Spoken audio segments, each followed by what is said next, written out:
Teaching Tax Flow podcast, where the goal is to empower and educate you to legally and ethically minimize taxes paid over your lifetime.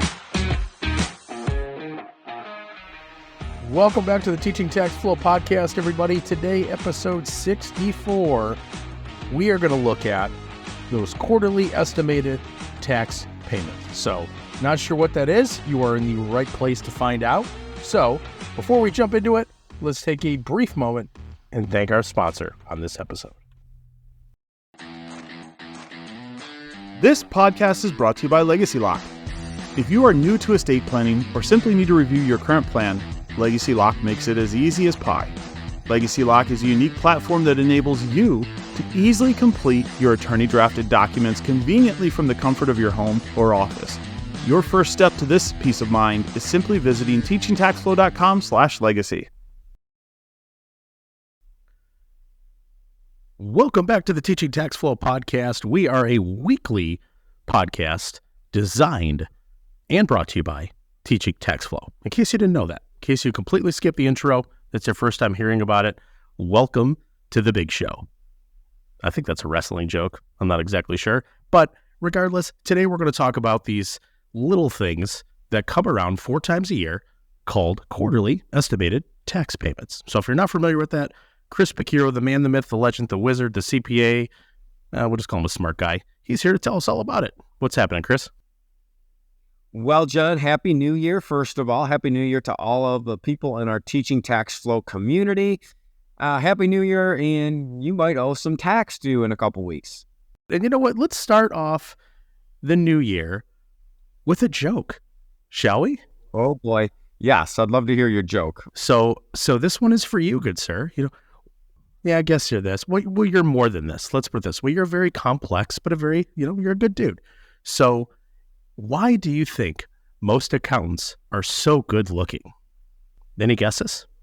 Oh, I would say, I don't know. That's a good question. Because they have such great figures. Oh, my word. Well, you know what, John? I can't comment on my own figure. The only thing I could do is, because we have to put it in every episode, continue to get out on the pickleball court. All right. So you're starting off the year in a good term. Okay, so let's just jump into these things. Let's clear the air.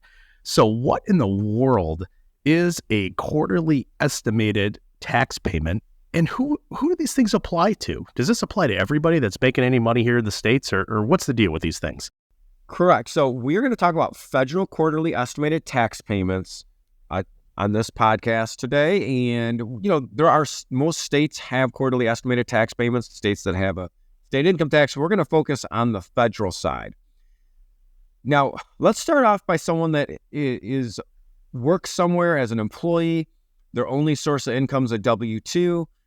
And what happens on your W-2 form is that taxes are automatically withheld from your pay by your employer based on what you tell your employer your filing status is and what your dependents are, and you give them what's called a W-9. So for someone that simply works somewhere, their taxes are withheld, or let's say they're on Social Security and retirement and they have a pension and taxes are withheld from all those sources at an adequate amount, they don't have to worry about estimated tax payments. But there are a lot of people out there that are self-employed or business owners or rental property owners that have a lot of income that there is no tax withholding from, right? Because you're not employed by anyone. You are simply earning that income. You have deductions, but you're paying tax on that net income. So as a taxpayer, it's your responsibility to make tax payments. Now, as an employee, let's say you get paid weekly. In that case, you actually are paying your taxes. They're getting withheld weekly. But when you're an employee or an employer, or you're self-employed or a business owner, you are required to make these tax payments on a quarterly basis. And there are some rules as far as how much you have to make on a quarterly basis. And there's some penalties and interest if you don't do that. Before we dive into that, so let's just think about the theory of, okay, I'm self-employed. We're on a pay-as-you-go tax system here in the United States. So as I go through the year, I have to make quarterly estimated tax payments. Now, the IRS does understand that people that are self-employed and business owners and rental property owners, their income fluctuates. They're not on a salary like someone that might work in corporate America. So their income is going to fluctuate. So the rules for quarterly estimates are a little flexible.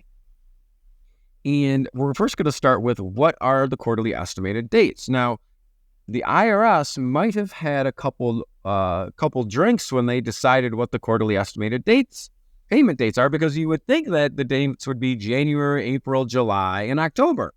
And they must have had a couple of drinks, Chris, because the word flexible does not come up very often. Anything related to taxes, usually. That is true. But it gets tricky with the federal quarterly estimated tax payments, and it really revolves around the federal fiscal year end and budget. But let's start with the first quarter. Your first quarter estimated tax payment is due on April 15th of the year.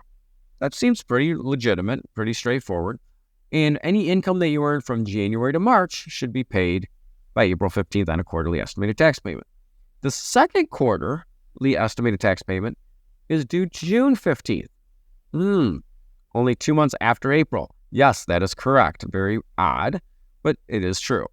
So your income for April and May are paid in June. The third quarter is September 15th. So that's going to be June, July, and August. And then the fourth quarter is January 15th of the next year. So for 2023, our fourth quarter estimated tax payment is due January 15th of 2024. Now, time out. Before you guys fact check me and say, I thought the quarterly payment was due January 16th this year, you are correct.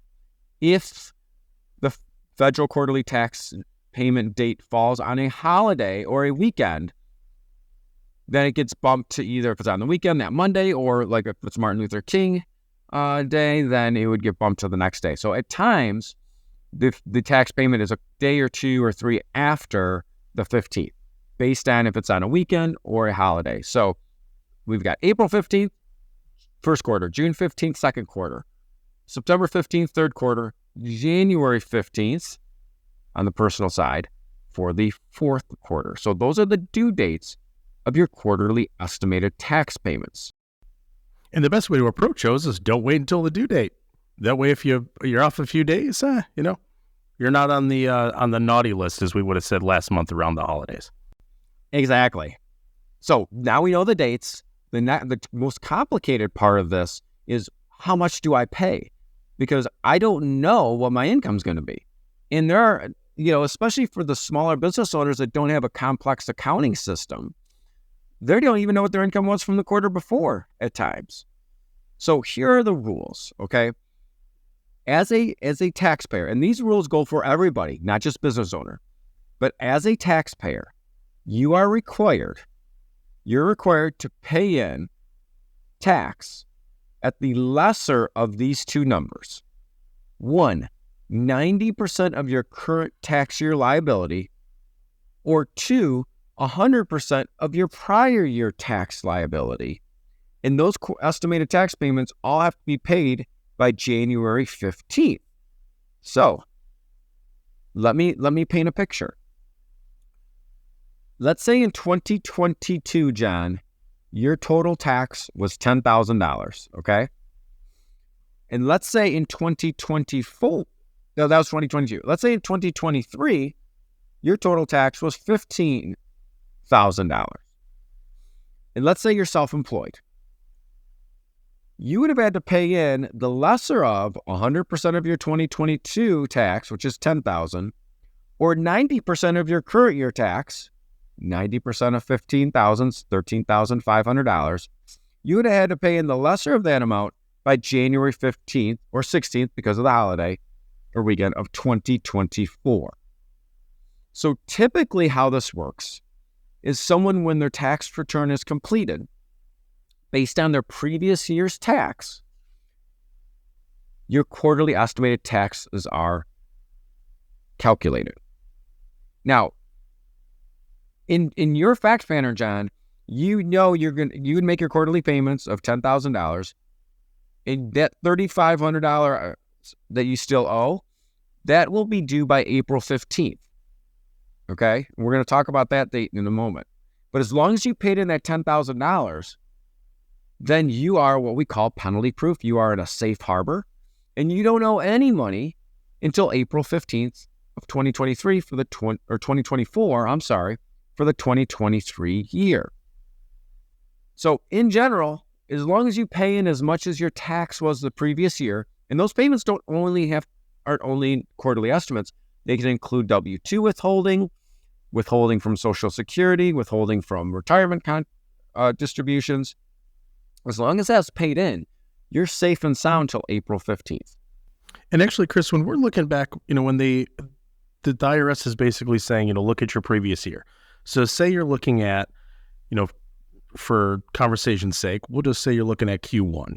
So say I'm preparing to make a Q1 payment, estimated tax payment. We'll say looking back at a Q1. So we'll say I'm in April, I'm about to make a payment. And you mentioned, a tax of 10 or 15,000 the previous year. So are we talking quarter to quarter comparison, or are we talking looking at the entire tax year prior and just divvying that up by 4? Because obviously there's some seasonal workers out there where, et cetera. In Michigan, there's a lot of seasonal workers because a lot of them don't do anything in the wintertime. Good point. Kind of walk us through that a little bit. Like, what does that comparison look like? In general, you're going to take the tax and you're going to divide it by 4 equal payments and pay those each quarter. There are 3 complications to this, though, that I want to talk about. The first one you mentioned is the seasonal person. So if your income is seasonal, you can make your tax payments based on the seasonality of when you earned that income, as long as the total equals $10,000 in the example we set forth. That's no problem. So if you don't earn a lot of money in the winter, your first quarter, you might not even owe any tax January, February, March. If you own a lawn care business and you don't do snow plowing and you're in Michigan, you probably have no income the first quarter. So you would have paid nothing in the first quarter. But the second and third during the summer and that September 15th payment, you would probably have the bulk of your income you'd be paying in. So seasonality can throw a wrinkle into things. My concern about one thing to be aware of, though, is if you don't make those estimated tax payments, you're going to have to include a special form when your tax return is prepared. It's called a Form 2210. We'll include that in the show notes. And that form tells the IRS, hey, I didn't earn my income equally each quarter. I earned it this amount this quarter, this amount the second, third, and fourth. So it shows it's an annualization of income form that you're telling the IRS, this is why I didn't make my quarterly tax payments on an even basis. So that's one of our applications. And that's some great insight there too, because we have to always assume that the IRS will not assume something in our favor, right? So if they're not going to know unless we tell them. Then what was that form again? It's a Form 2210. I'll give you an example of, let's say you have a client that is a retail operation. They might be really slow the first half of the year, and they might earn 80% of their net income from Thanksgiving to Christmas. So their fourth quarter payment is going to be significantly higher than the first 3 quarters. Or let's say you have a taxpayer that had a huge capital gain in the last quarter. You're going to want to fill that form out to the IRS because you're legitimately making a fourth quarter payment because that's when you earned your income. So the easiest thing to do is make them, on an equal and quarterly basis. But complication number 1 of 3, seasonality. And if you have that situation, definitely talk to a tax professional. If you are self-employed, there is some software out there, QuickBooks Online Self-Employed, for instance, actually calculates your quarterly estimated tax payment as you go, and you can make those quarterly estimated tax payments right in the software. But we're going to talk about at the end how to make these payments. So that's complication number 1. Complication number 2 is, what happens if your income is lower, right? And this happens quite often with self-employed or business owners, where they might have an amazing year in 2022 and 2023 is a lot lower. So what happens then, because you're making estimated tax payments based on a much higher income year. In that case, what you're going to want to do is you're going to want to take advantage of that 90% of current year tax safe harbor. So you're going to want to work with your tax professional to recalculate your quarterly estimated tax payments based on a lower income amount. So that's really important to understand. Now that takes a little bit of effort, but I know in our private CPA practice, if someone's income was $500,000 in 2022 and it's only going to be $100,000 in 2023, we don't want to set them up for quarterly estimated tax payments based on the $500,000 of income. They would take all of their income and make quarterly estimated tax payments, and they'd have no income left. But be real careful if you're going to use the 90% of current income rule to stay in what we call the safe harbor, because you really need to know what that income figure is. But that would be complication number 2, is what happens if your income drastically goes down and you're set up for quarterlies based on a higher amount. The third complication comes in our private CPA practice. I know we have a lot of tax pros that listen to this. Is we have about 2/3 of our client are tax extensions. So a couple things with the tax extension. A tax extension gives you more time to file your return, but not pay. So remember, let's go back to that example. Johnny T, sole proprietor. Your 2022 tax was $10,000. Your 2023 tax was $15,000. You're a good taxpayer. You took after your dad and you made your quarterly estimates a week ahead of time. You have $10,000 paid in.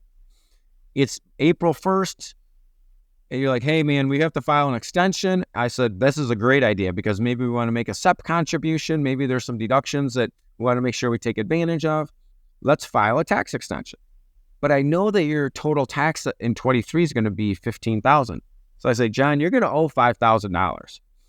We need to make that estimated tax payment with your extension, or else you could be penalized, because the extension gives you till October to file your return, but doesn't give you till October to pay the tax. So complication number 3 is make sure that if you're filing a tax extension, to pay any tax that you owe for the previous year with the extension. We have another complication when you file an extension. What about, let's say you're going to file in June, first week of June. What about the first quarter 2024 now that was due in April 15th? So one of the hacks that we do is when we're filing extensions for client, we're actually going to calculate what we think you're going to owe for the 23 tax. And we're going to calculate what we think you're going to owe for the 2024 first or second quarter tax and make that payment as an extension. That way we automatically know you're going to be overpaid for the 2022 year and apply it to your 2023 estimated tax payments. So if you're overpaid on your tax return in a given year, you could always apply that to your next year quarterly estimates. Now, again, this is a complication that most people don't file extensions. So even though it is the most complex complication, it's important to understand that when you file that extension, keep in mind that you might want to overpay a little bit because you're also not paying your first quarter 2024, assuming that in my example. And a question on that one, Chris, too, just for those that are listening that maybe have never made these quarterly estimated tax payments before. You know, it might seem a little unsettling to say, hey, you know what, I'm gonna pay this, and oh my gosh, what if I overpay it? Like you had just mentioned there, you know, you could roll it into future quarters. Can people, you know, opt in or opt out of that and take a refund instead? Or how does that work? Is there an option there for taxpayers? Absolutely. You could take the if you overpay it, then you could take a refund on the tax return. So for our example, let's say you're paying your fourth quarter estimated tax payment for 2023. You're paying that. You listen to this podcast. You're like, all right, yeah, I think I'm going to owe, you know, I had a more, and you overpay. You could take a refund or you can apply it to the 2024 quarterlies. It just depends on your personal situation. So absolutely, you can get a refund for that. It's not gone to Never Land. It's credited to your account. Back in the day, it was like a layaway.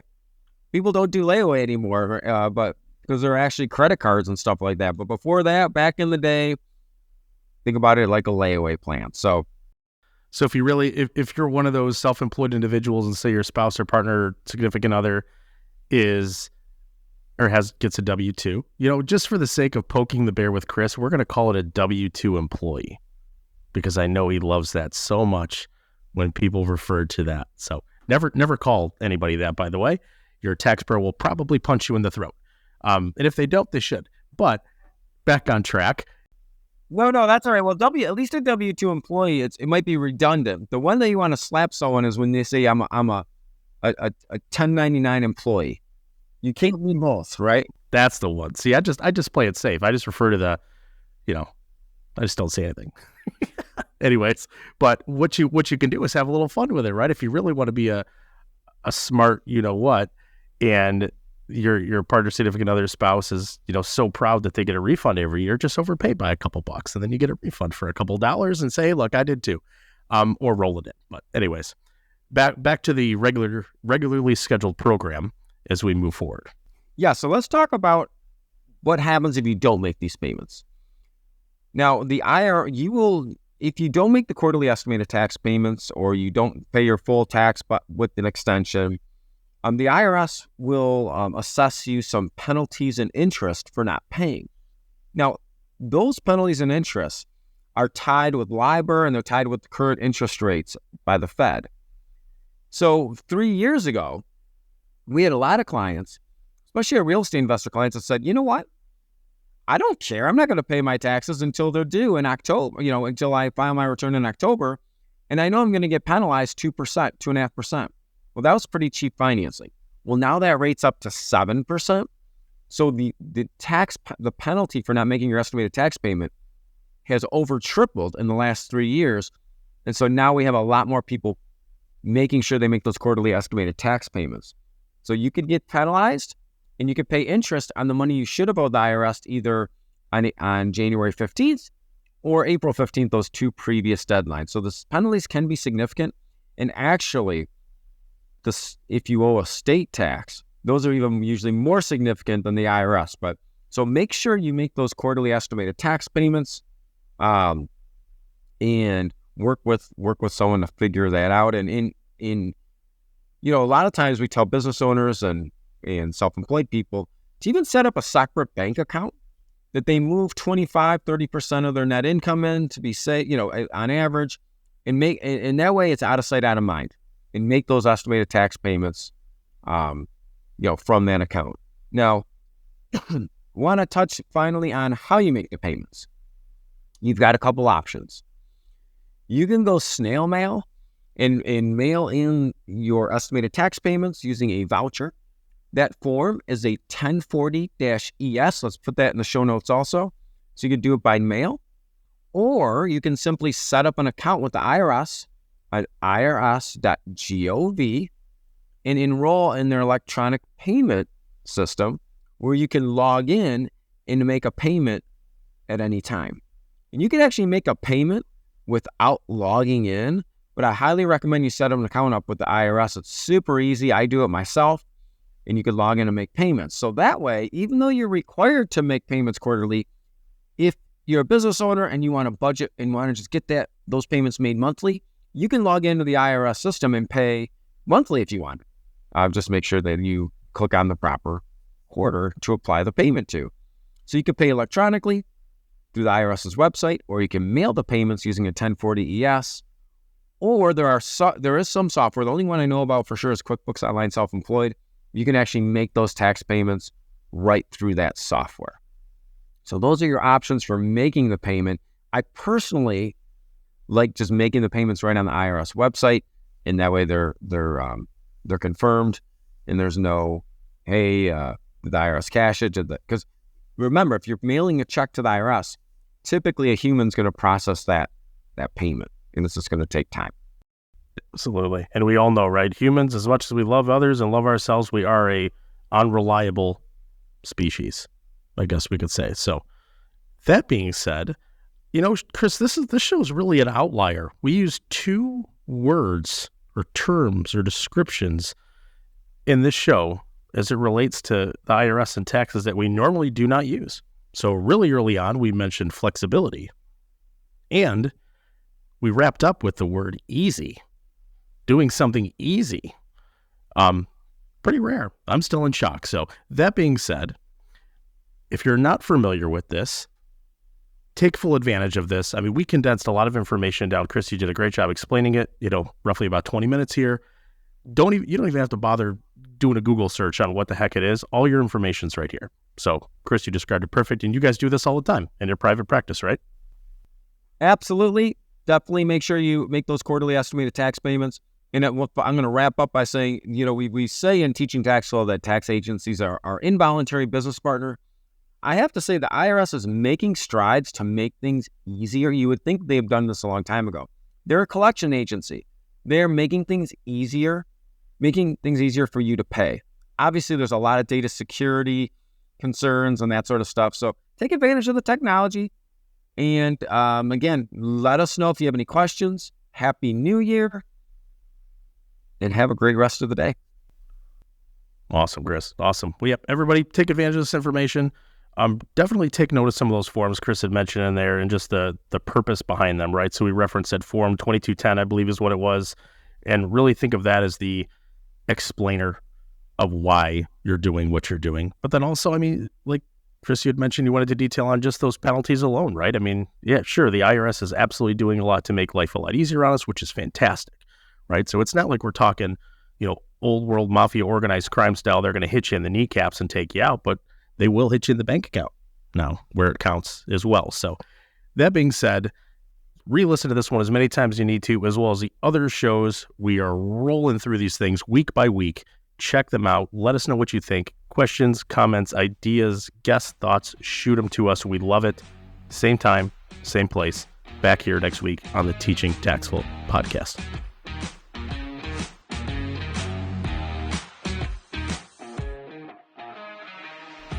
Thanks for hanging out with us, as always, here on the podcast. Hopefully you learned a little bit from this one regarding those quarterly estimated tax payments, the importance of them, and what happens if you do not make those payments. If you have to, of course, if they apply to you. So again, hopefully you took some good information from this. If you were a little confused going into it, hopefully you are not as confused about what they are moving forward. And if it completely does not relate to you, well then now you know. Doesn't relate to you. Let everybody else stress about it. So, that being said, always feel free to join that Defeating Taxes private Facebook group, which is run by the Teaching Tax Flow team. Just go to defeatingtaxes.com. Very easy. Sends you directly to that Facebook group. You don't even have to search for it on Facebook. We make it that easy and efficient. Now, speaking of easy and efficient, we have some news coming up here in the next couple weeks that we are going to start offering. Oh, you thought I was going to tell you what it was there, but I am not. I am going to leave you with a cliffhanger, but I will tell you this about the news coming down the pipeline. So, the best hint I can really give you is everybody needs to do this, and it has been one of the biggest asks of our community members. So, I won't say any more. I can't talk about it anymore because I'll start to give away too much information. So until next time, let's continue defeating taxes.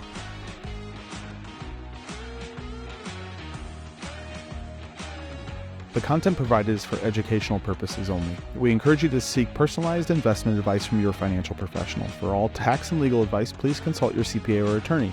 Investment advisory services are offered through Cabin Advisors, a registered investment advisor. Securities are offered through Cabin Securities, a registered broker-dealer. The content of this podcast does not constitute an offer of securities. Offerings can only be made through an offering memorandum, and you should carefully examine the risk factors and other information contained in the memorandum.